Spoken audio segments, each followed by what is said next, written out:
Hello everyone, আজ আমি বাড়িতে প্রথমবার নিজের হাতে দারুণ মুচমুচে দারুণ রসালো জিলিপি বানিয়েছি।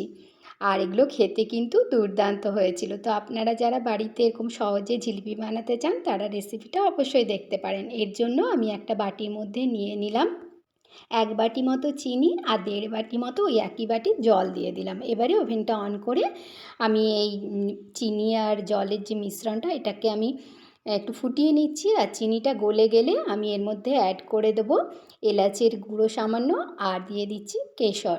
তো এই কেশরগুলো দিলে কালারটা খুব সুন্দর আসবে, টেস্টটাও ভালো আসবে। তো এরকম ফুটতে ফুটতে চিনির শিরাটা যখন এরকম চিটচিটে একটা তেল ভাব আসবে তখন এটা নামিয়ে রাখবো। এদিকে একটা বাটির মধ্যে নিয়ে নিলাম 1 বাটি মতো ময়দা, আর 1 চামচ চালের গুঁড়ো দিলাম মুচমুচে হওয়ার জন্য, আর 1 চামচ ঘি দিলাম। এবারে সব কিছুকে খুব সুন্দর করে মাখিয়ে নিলাম। তারপরে একটু একটু করে জল দিয়ে একটা ঘন, মানে খুব ঘন নয় বা খুব পাতলা নয়, সেরকম একটা ব্যাটার তৈরি করবো। আর আমি এর মধ্যে 1/3 চামচ বেকিং সোডাও দিয়েছিলাম।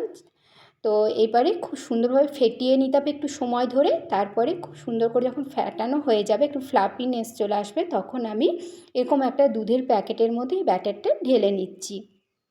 তারপরে এই প্যাকেটটাকে আমি মুখটা গার্ডার দিয়ে আমি আটকে দিচ্ছি এরকমভাবে। তো যদি বাড়িতে পাইপিং ব্যাগ থাকে তাতে তো খুব সহজেই হবে। তো আমার কাছে ছিল না, তাই আমি দুধের প্যাকেট দিয়েই বানালাম। তো এরমভাবে গার্ডারটা আটকে দিলাম। আর এই যে একটা কর্নার, এই কর্নারটা আমি একটুখানি কেটে দিচ্ছি।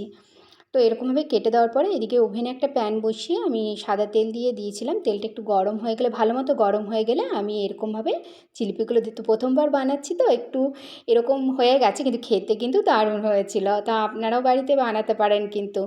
তো এরকমভাবে আমি উল্টে পাল্টে বেশ মুচমুচে করে, আর একটা সুন্দর কালার চলে আসবে তখন আমি এগুলো তুলে চিনির শিরায় দিয়ে দেবো। তো দেখুন একটা খুব সুন্দর কালার চলে এসছে আর ভীষণ ক্রিস্পি হয়েছিল। তো এগুলো তুলে আমি এবারে চিনির শিরার মধ্যে দিয়ে আবার চিনির শিরার থেকে কিছুক্ষণ রেখে 5 মিনিট মতো রেখে আবার তুলে নেব। তো এরকমভাবে আমি জিলিপিগুলো বানিয়েছিলাম। তো আবারও আমি এরকমভাবে দেখিয়ে দিচ্ছি যে এরকমভাবে একটুখানি ঘুরিয়ে দিয়ে এরকমভাবে সুন্দরভাবে জিলিপিগুলো বানিয়ে নিয়েছিলাম। তো দেখতে যেমনই হোক, বারবার বলছি, খেতে কিন্তু দারুণ হয়েছিল। তো এই জিলিপিগুলোকেও আমি, মানে বাকি সব জিলিপিগুলো এরকমভাবে উল্টে পাল্টে সুন্দর করে ক্রিস্পি করে ভেজে আবার ইয়ের মধ্যে চিনির শিরার মধ্যে দিয়ে আমি তুলে নিয়েছিলাম। তো এরকমভাবে সব জিলিপিগুলো আমি বানিয়ে নিয়েছি।